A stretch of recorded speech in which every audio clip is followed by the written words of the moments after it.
Hi, everybody. Welcome to today's podcast. We're really excited to welcome Bosky Mukherjee today, who's the founder of PM Dojo, which she founded in 2019. Bosky has coached many product managers at some of the top companies in the tech space in Silicon Valley, and she is a product advisor, product leadership coach, and trainer. Welcome, Bosky. Thank you so much for having me, Cassie. Pleasure. This series is really focusing on product management coaching, and your name was one of the first to come to mind as we looked at this space. You're quite vocal on LinkedIn, and you have really just supported so many people's careers. And it would be really great just to start off with a little bit of an intro in terms of, how did you become a product advisor, product leadership coach, and trainer, and what was that story? What was that story? Well, it's been interesting. I've been in the product space for over 2 decades, and I was joking with my husband last week. I was like, "Geez, it's 24 years." It's a lot, and I think there's been just lots of observations and unlearnings, and seeing the product field evolve multiple times.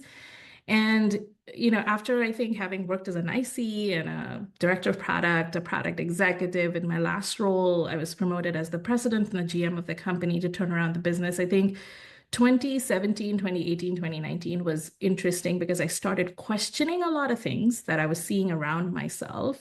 Because for the longest period of time as an ICPM, I assumed that as women, I was facing a lot of challenges because I was just an IC and didn't have the power. And if I would sit in the executive room, things would become very different. When I finally got to sit in the executive room, things were not different. They were still the same.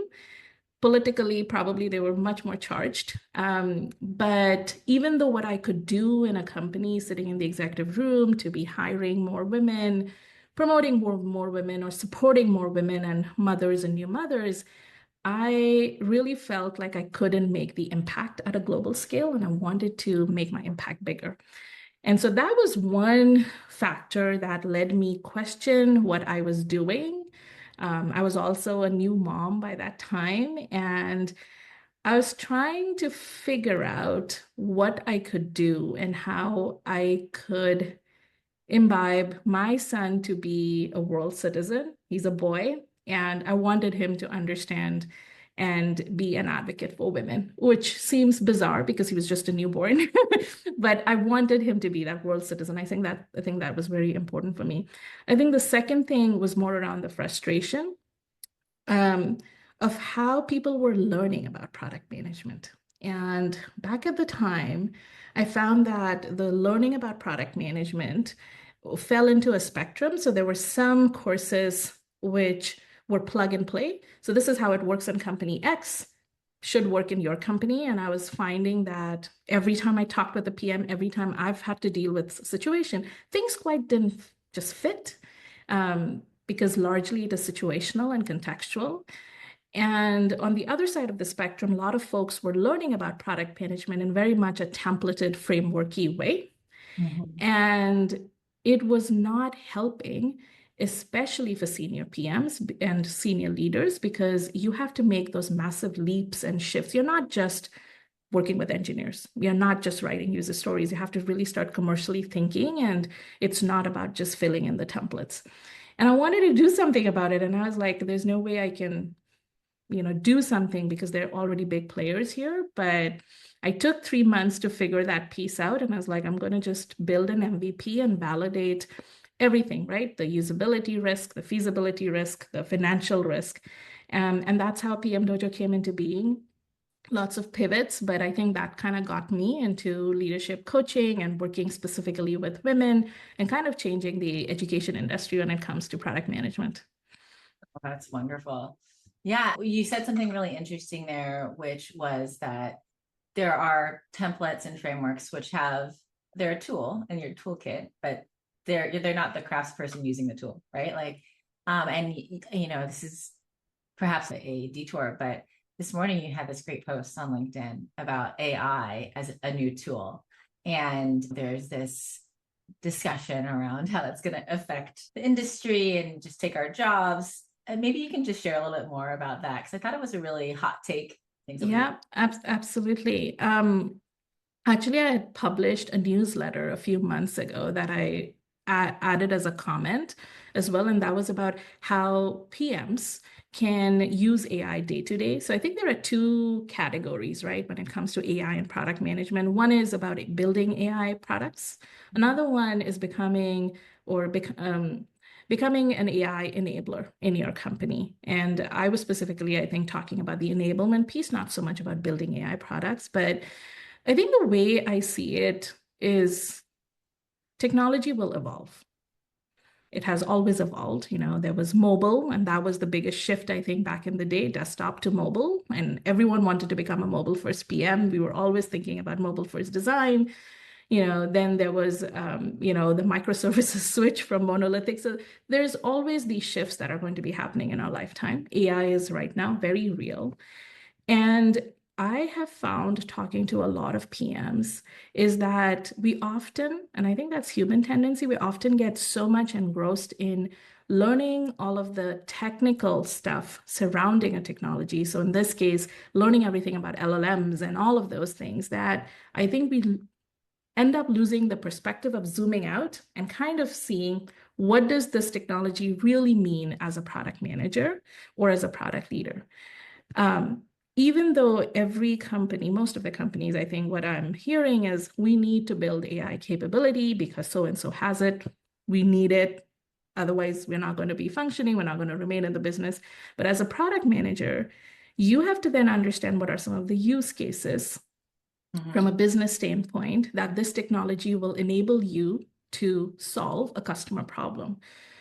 Average customers don't really care if their problem is getting solved with AI or something else.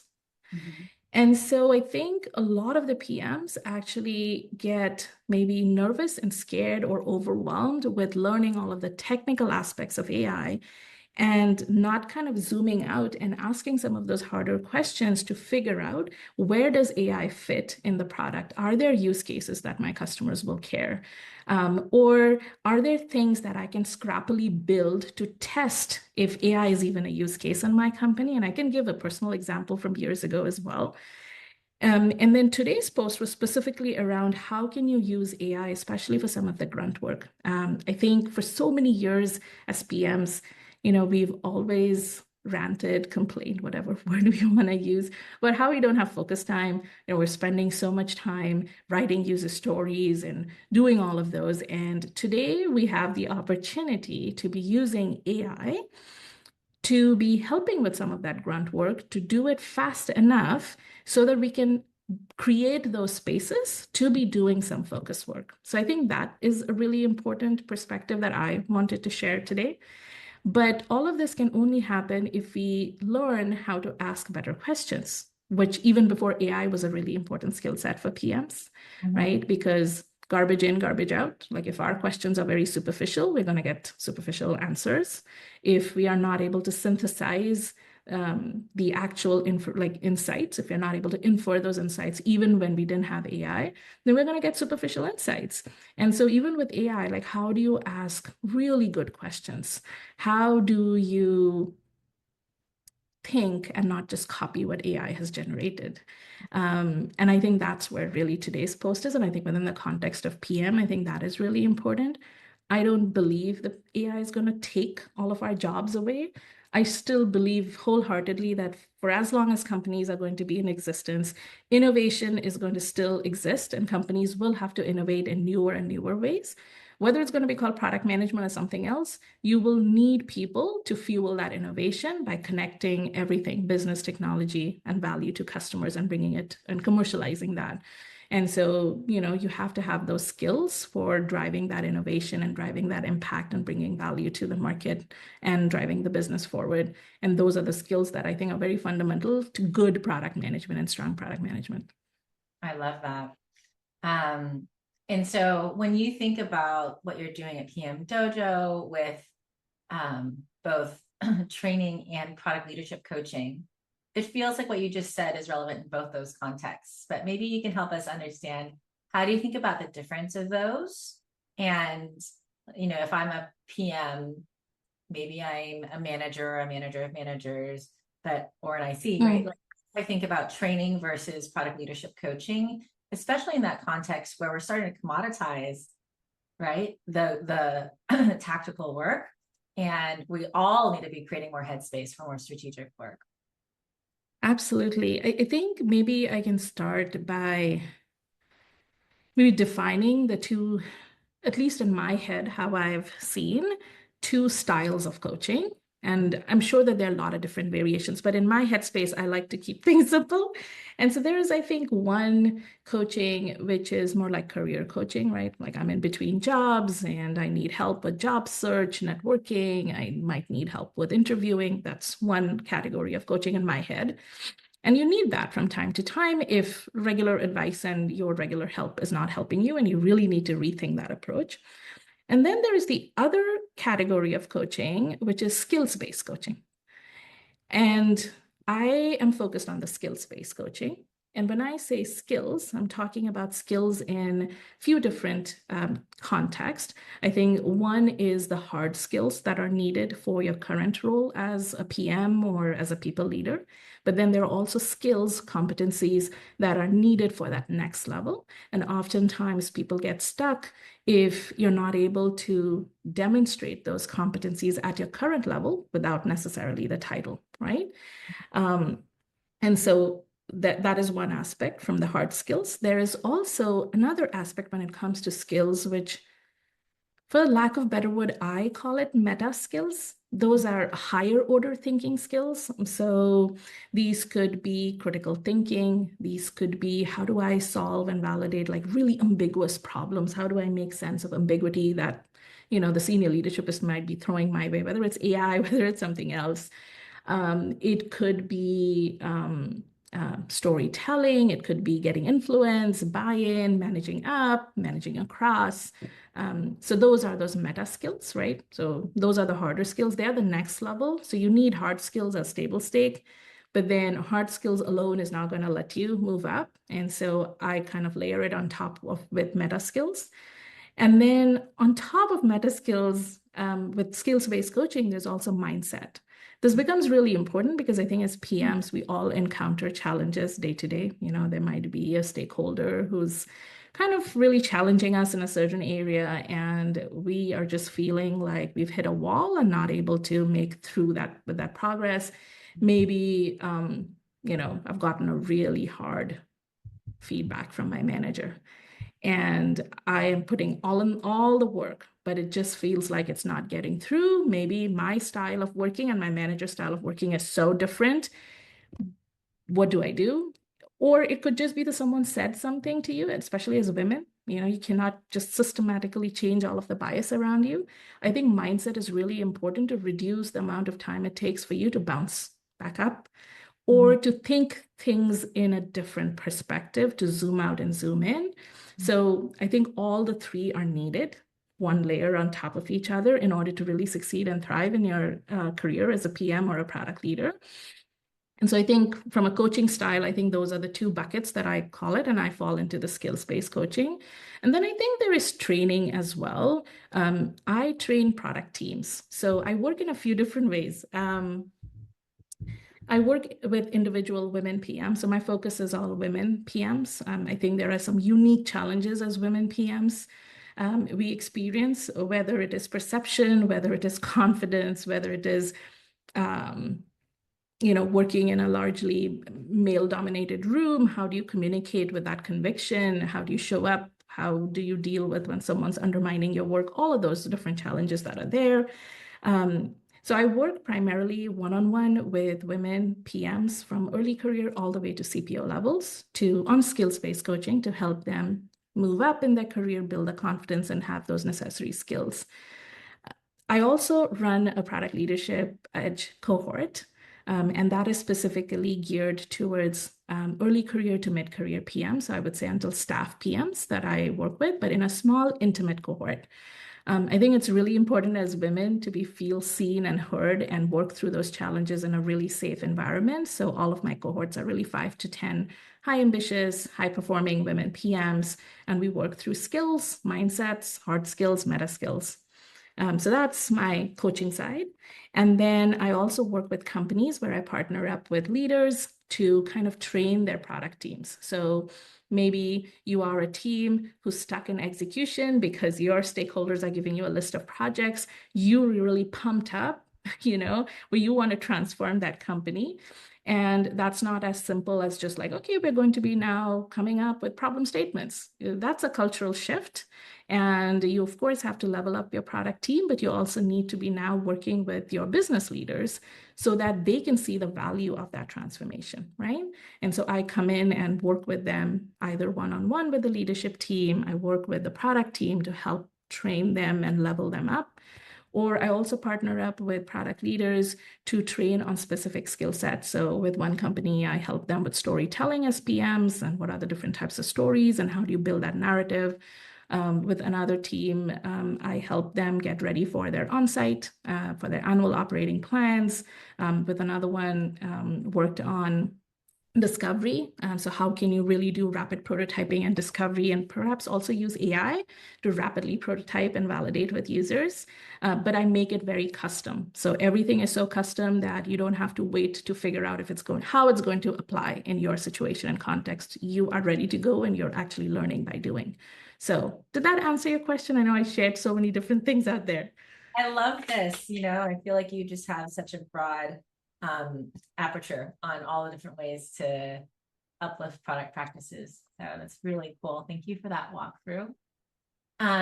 What makes me curious is a follow-on to that is, especially where you're working with teams, perhaps going through some of the transformation. We did talk to Marty Kagan, and of course, evolving teams into the product operating model. He speaks so much about buy-in from the CEO and leadership, et cetera. So I'd be really curious in those contexts, how is it that you were brought in? Like, who brought you in, and what was the business case that they were making, and what kind of buy-in and influence do those people have? Because if I'm a senior leader knowing, oh, I can see like the case study all around me, and we really need to just like figure out how to do this transformation.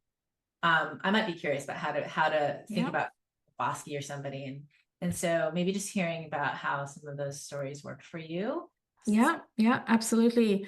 I think it differs on what is the challenge that we're trying to solve, right? So if it's a very specific challenge where maybe a VP of product or a director of product, depending on the structure of the company, or a chief product officer, is seeing a kind of a skill gap in their team. So that becomes a very skill-oriented engagement where I come in and it might be a discovery training.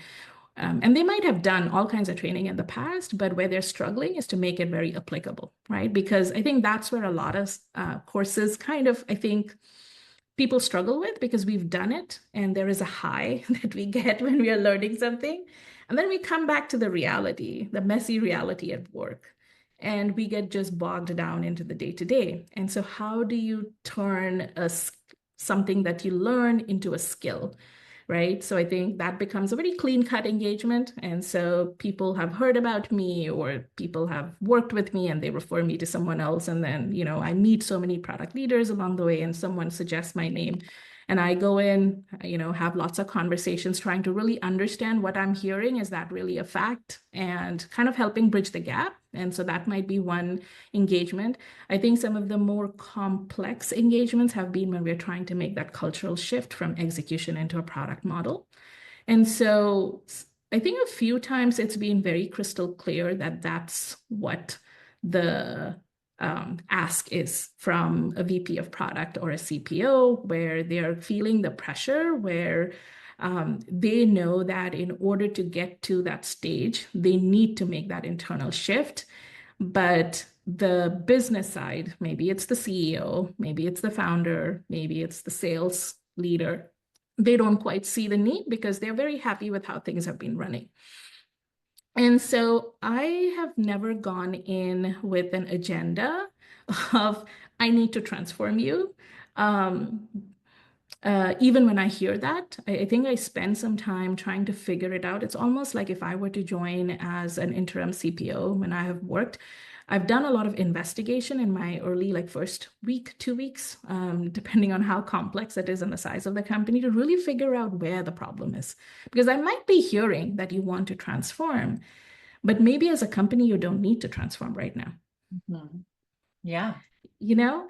And so I try to figure out where the problem is, what is really needed. I might actually also talk with some of the business leaders, trying to understand where the business is and what are we trying. Because at the end of the day, you'll only get buy-in if there is a business problem that needs to be solved. And that can be solved by the product team working and operating at a different level. Otherwise, it becomes a very hard battle, especially in a company that may not be getting product management at all, right? If they have a very different old school, like, yeah, your job is to work with engineering, increase the velocity, just get stuff built, you'll never understand and appreciate that product model. And so I always kind of try to figure that piece out. And it's lots of conversations even before I start working. And then once we figured out, I always try to kind of, I think something that I learned early on in my career while working at HSBC, which was a huge 150-year-old company at that point in time, and I was working in their innovation lab, is that when you're trying to shift or make a change, you have to always start small. And so working on pilot teams, and I know Marty talks about that as well a lot. And so again, trying to find, it's that MVP approach as PMs, right? Where can you find that smallest sweet spot success, which can then get the rest of the organization energized and believe that, you know what, the small change can mean something for us. And so I don't go in with a big bang approach. I try to kind of break it up and I try to get, incremental wins if that is what the need be. And sometimes it's just ripping the band-aid up and say, okay, things are not working. This is what it's costing the business. If we don't try to make these shifts gradually, this is what is going to happen at the business level. So it's always about tying it back to the ROI and the impact of the business. That's what business executives understand.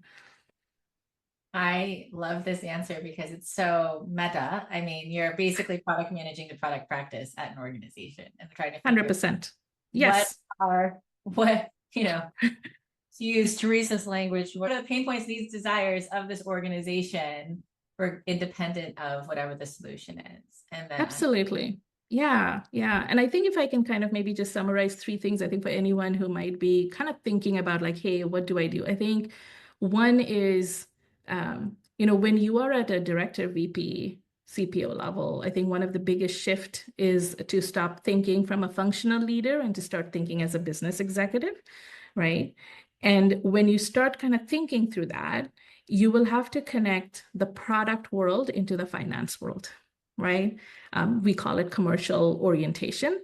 And so try to like, if you are seeing some pain points, some frustration, some things that are not going well, try to ask yourself, how is this impacting the business, right? If, let's say, a simple thing, decisions are taking longer, okay? What type of decisions are taking longer? What does it mean from time to market? Is that increasing? If that is increasing, then what is the lost opportunity? If you can assign a dollar value, you will immediately start having the business side understanding. I think the other aspect, if you're a leader and if you're kind of thinking about transformation, where to begin, is this the right time? I think as product leaders, product managers, we all want to work in this perfect product org where product organization, like everyone gets it, we are respected, we don't have to continue to defend our value every time. But that's not the reality. I've seen even in the so-called best companies, those companies that everyone talks about, there are going to be times when maybe as a business, there is so much of disruption happening where your survival as a business is a question mark because of so many different things, that even in those healthiest companies, people are going to question, because at the end of the day, you have to be able to move the business forward. Every function has to be able to move the business forward. And so try not to take it so personally where you're like, I need the product team to be operating more strategically and driving the business forward. I'm just stuck in all these boring projects that don't make a lot of sense. I'm just working on efficiency projects, just trying to save costs here. Try to connect it back and maybe ask yourself, do we need to make the shift now? What could be the smallest shift that we could make? So an example with one of the companies I worked, they were getting a list of 300, 400 projects every single year from the business. And essentially the expectation for the product leadership was to assign resources. That's it. So you assign resources and you execute. Sadly, this is a reality in so many companies. And so if you have to become transformed, that's a big change, right? You have to change how your parent company works, you know. And so what we did was a very simple thing. You know, you got a list of projects. We could not change that right away because that's a much bigger change. Well, we worked on walking backwards where the product team learned how to ask good questions to figure out what was the real business problem and the customer or the user problem. Simple. And you might get a project that says we need to do self-serve and we need to reduce, you know, all of these calls and we need to have self-serve. So the product team was like, okay, we're going to build knowledge base. That's what's really being asked. No, that's not what's being asked. You're being asked to figure out how you might get customers who are coming to your website not call your call center or submit tickets and basically figure out themselves on what they need to do and get help and still come to you as a business, right? So they're still your customers. And so we had to kind of learn how to figure out that piece, learn how to connect product metrics with business outcomes, learn how to facilitate those conversations with the business, learn to say, okay, if this is what you're trying to solve, here are some of my ideas, right? Let's try to validate this quickly with our users, see if this can be done. Let's also try to figure out how we can build this as quickly as possible. But how you facilitate those conversations with the business greatly changes than saying, oh, I've gotten this project now, I need to execute. I'm going to convert that into a project definition, and I'm going to work with engineering to do. So that was a small change. The business saw great impact. And now we're kind of shifting a lot of the things and we're bringing about that bigger, broader product operating model change. That's so great. I mean, and it is interesting how pervasive. I was working with a company recently, and I think the same situation. The leadership would hand down the projects to execute, and when we started to look at the product briefs or PRDs, the problem statements were, the problem is this solution doesn't exist yet, Yeah. which is not customer centric.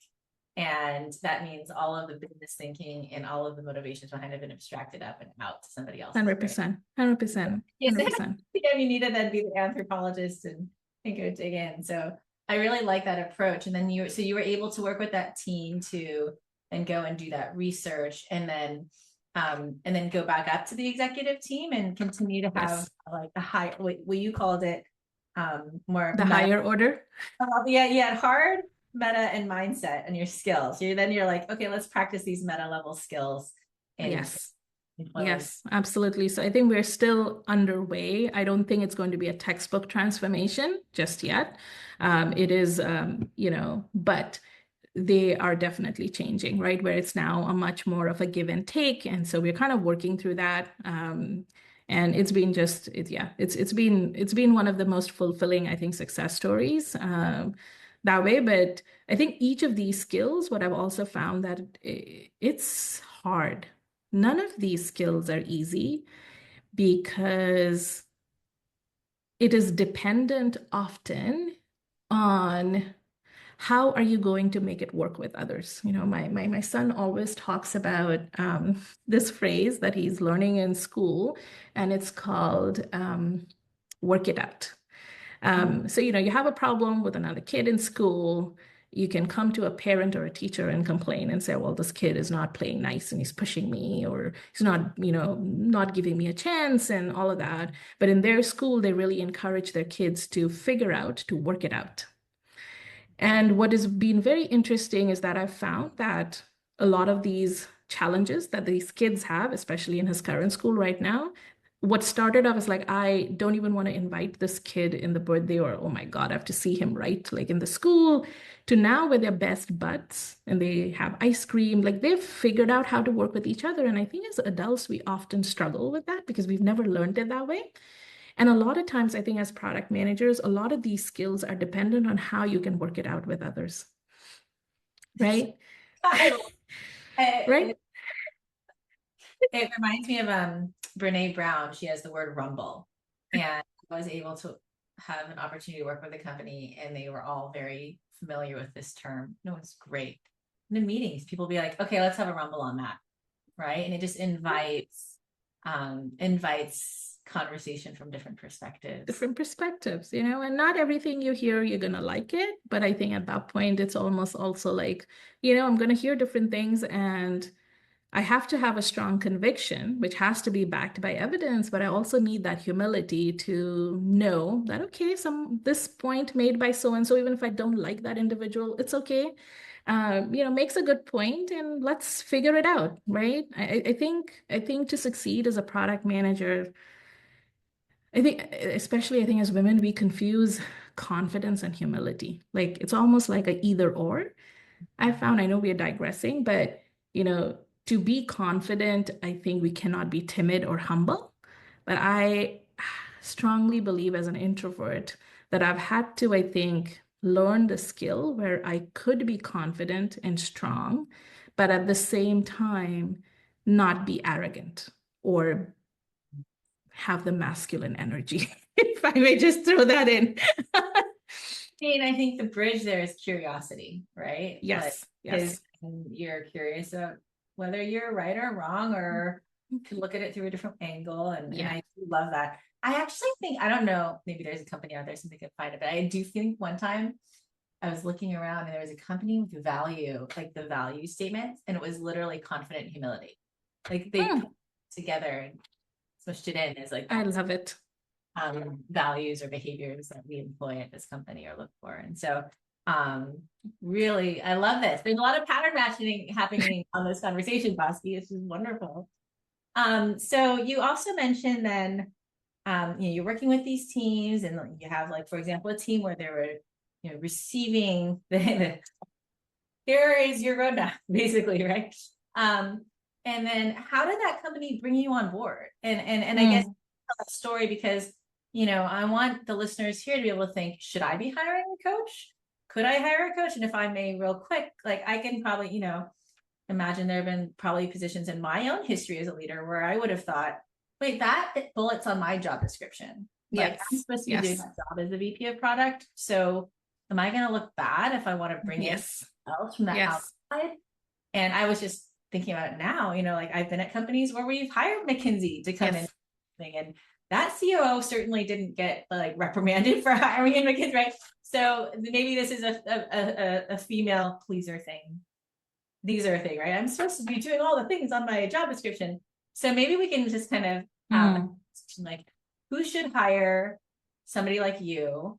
What's that person's like narrative? Like obviously the one that I was coming at it with potentially needs to shift a little bit and then and maybe through a story.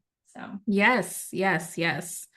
Um, this is just me. I'm sure that there are some, you know, some very like, so I'm a product person at heart.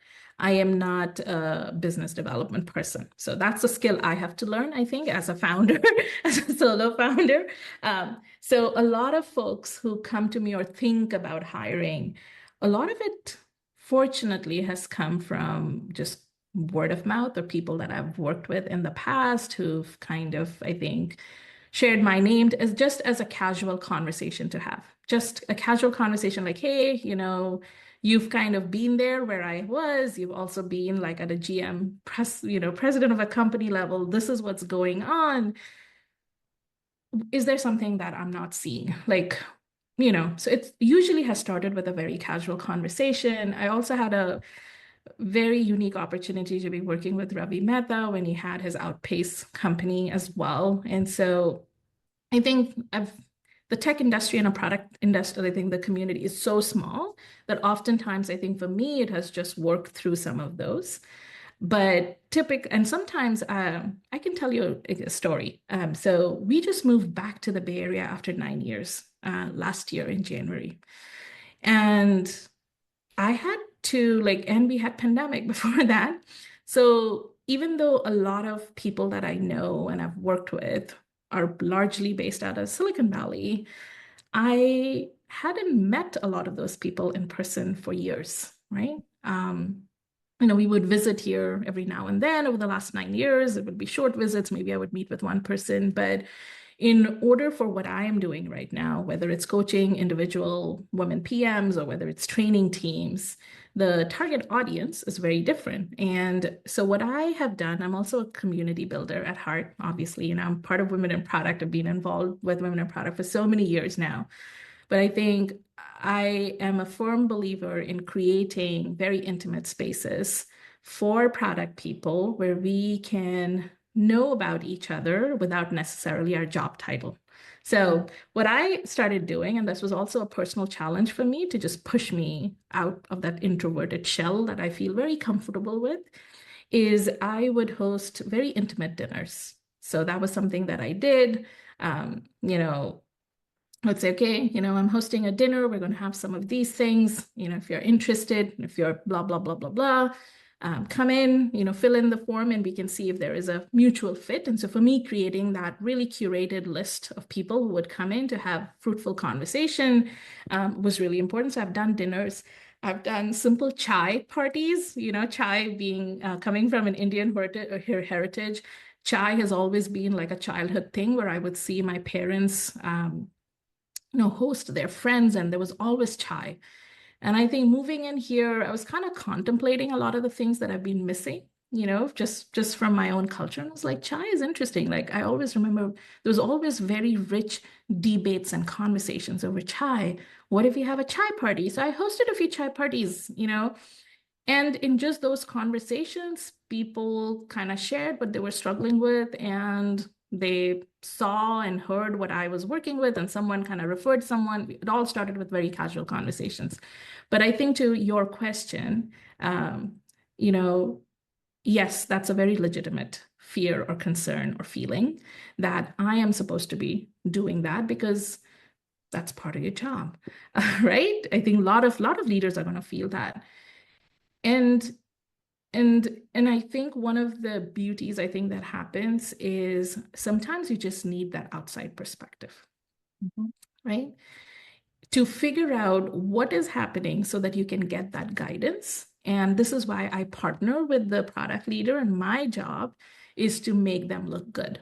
My job, even with an ICPM when I'm coaching them, is to make them look good. And how do you then do this in a way that you can connect, bringing me on board with the business outcomes? So if you're an ICPM, don't go and say, hey, I want to build my strategic abilities and I want to do this coaching with Bosky.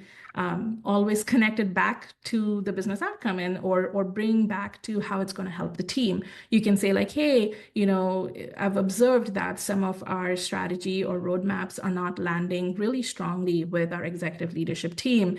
And I believe that if I am joining the Product Leadership Edge program with Bosky, there are specific skills that I can work on, which I can bring back to the team, and we can start to see this progress. And then, of course, I give tons of results and success stories that you can use to build your case.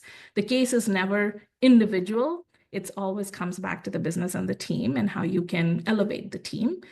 So that might be a successful way of how you can do that. The same thing for companies as well. If usually I'm actually right now working with a VP of product where they are really struggling to find budget because a lot of learning development budget has been slashed. And so as a partnership, I'm working with them, reviewing line by line their budget. And we have been able to find budget in some of the other areas. They were using some of the tools not fully. They had duplicate tools and licenses, simple stuff, and I think that's the way of how I partner. And I think that's why people kind of, I think, talk and they bring me in, because I'm not coming in as a necessarily consultant coming in like, okay, I need to get the biggest ROI and I'm just going to stay at arm's length. I think I'm very hands-on involved as well, as much as possible that is needed to help the team succeed, to help the leader succeed, with the intention that I'm going to fire myself off very quickly. I was speaking with a compensation negotiation coach the other day, and they also then support on career development. And the joke was, yeah, like the app that's meant to be deleted, right? Like, we're here to really help people launch and then become independent. Yep. It's really important, I think, and a big differentiator for what product leadership coaches and trainers can do. Yes. Yes. Yeah. So then I guess my last question for you would be, how can people frame or reframe what this offering is? So maybe they went through their budget and they found a duplicate SaaS tool and said, okay, I've got the budget now, but how do they frame it? So if you're trying to get an approval from your manager, at the end of the day, you have to make that manager look good. That their decision to sponsor or find or ramble through the budget to get you to send you somewhere actually has paid off, right? Because it's important for them to continue to have that credibility. It's important for you to have that credibility, right? So that is the fastest way. And then, of course, you can share some of the stats, right? So always ask whoever you're going to, can you share with me some of the success stories? They really, really help. You can talk about the specific skills you're going to be learning, connected back to the skills that are missing in the team.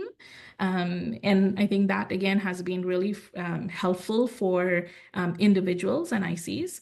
I think in Product Leadership Edge, we also have a very flexible payment plans. And so that is something that companies have been able to, like individuals have been able to use it for, where, it doesn't hit your budget. And some folks, have also been able to do something where they say the company has paid 50% and they have paid 50% over time. So that, there are a lot of different ways, at least in PM Dojo, where they've been able to do that.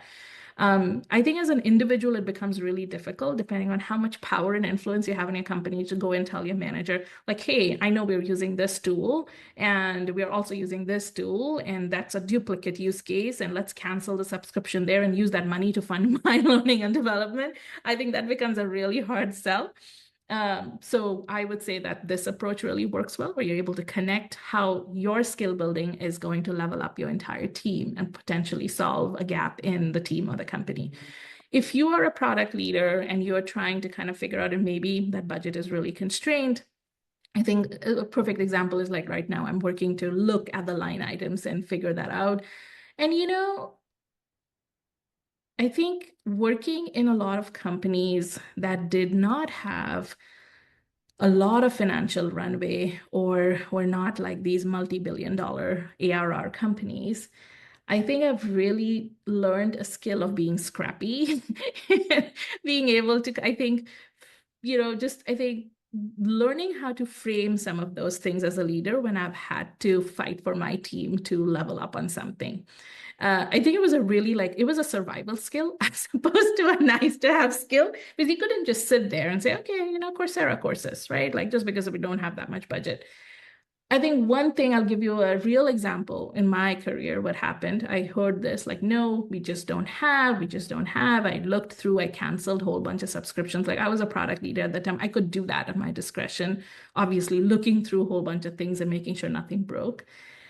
But I just couldn't get the budget for the size of my team because I wanted to send the whole team. So for them, I have two things. One that I did was I found the budget elsewhere. So there's always a budget somewhere, maybe it's not in your P&L of the product org, but there might be a budget somewhere else. And I worked with our sales leader, and I worked with our customer success leader, and I worked with our engineering leader to pool those resources. And I promised them to pay them back with my budget next year. That was something I did. So that was those are creative solutions. It worked, and that's yeah. No. And very quickly, I think the second thing that I would recommend is, if that is not possible, then you can always, instead of training your entire product team, do it as a pilot. Find one squad and show the success, and you can build a case for future. My next question was going to be, how can some tips for how product leaders can become better coaches or trainers for their own teams? And wow, you put some gems out there. So I think you covered that one already. But wow, this has been such a great conversation. And I hope to be able to attend a chai party one day. That sounds wonderful. Maybe we'll have to start throwing something like that down here in Los Angeles and invite you down for that. But thank you much for being a guest on our podcast. For those who don't know, you can also hear Bosky as a podcast host on multiple product podcasts as well. So Thank you again, Bosky. Have a great day. Thank you so much. Bye. Bye. This podcast is an original production of Women in Product. Follow us on Apple Podcasts, Spotify, or the Women in Product YouTube channel.